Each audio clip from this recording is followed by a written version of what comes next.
Rádio Baixa Grande FM, quando ele informava a população que a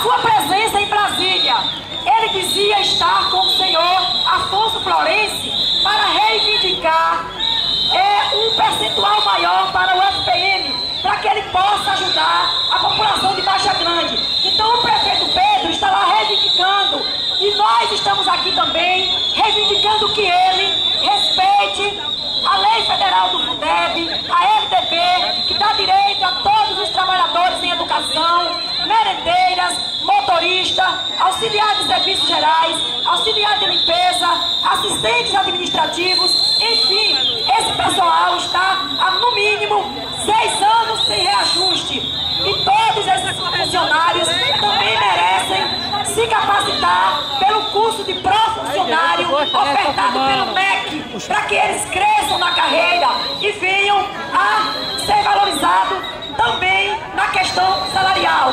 Nós estamos aqui, como disse a colega Jerúzia, dando aula com cuspe e giz. Até a água que nós bebemos temos que comprar, porque dentro dos tanques a gente encontra barata, a gente encontra uma situação calamitosa na educação de Baixa Grande. A nossa creche está sem funcionar até hoje. O ano letivo começou e no sábado nós fomos informados que não começaria dia 4, porque eles iriam reformar as escolas em plena semana que iniciava as aulas. É um absurdo. E a escola Adenias encontra-se fechada para reforma.